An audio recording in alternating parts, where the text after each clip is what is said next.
ഒരു ചാക്യാർ കൂത്ത് നടക്കുകയായിരുന്നു. ചാക്യാർ കൂത്തിനിടെ വേദിയിൽ മിഴാവ് കൊട്ടുന്നതാകട്ടെ കുഞ്ചൻ നമ്പ്യാരും.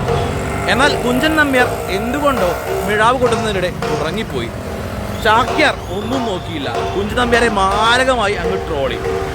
വളരെ ഡിപ്രസ്ഡ് ആയിപ്പോയ കുഞ്ചൻ നമ്പ്യാർ ചാക്യാർ കൂത്തിനെ കളിയാക്കാനായി ഒരു കലാരൂപം തന്നെ സൃഷ്ടിച്ചു കഴിഞ്ഞു. സൃഷ്ടിച്ചങ്ങ് കൊടുത്തു ഓട്ടം തുള്ളൽ.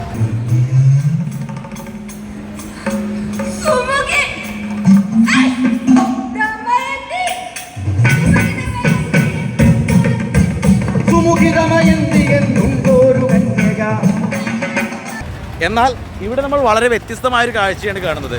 കലോത്സവ നഗരിയിൽ വേദി 7ഉം 8ലും നടക്കുന്നത് ചാക്യാർ കൂത്തും അതുപോലെ തന്നെ ഓട്ടം തുള്ളലുമാണ്.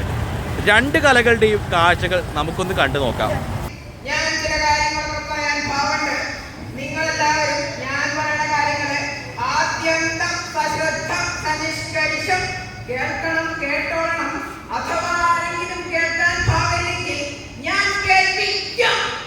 വെറുതെ അല്ല കുഞ്ചൻ നമ്പ്യാരെ ഓട്ടം തുള്ളലുണ്ടാക്കിയത്. അയാൾ എല്ലാവരെയും കളിയാക്കുകയാണ്, എന്നെയും കളിയാക്കി. ഇനി നമുക്ക് ഓട്ടം തുള്ളൽ കാണാം. രാജസ്തുതിയുടെ പൊരുളി വണ്ണം, രാജസ്തുതിയുടെ പൊരുളി വണ്ണം ചിപ്പിച്ചു പറഞ്ഞരയന്നം, രാജമനസ്സു കുളിർപ്പാൻ പുനരിക, രാജമനസ്സു കുളിർപ്പാൻ പുനരിക വ്യാജനീനം ധനം ചെയ്തു.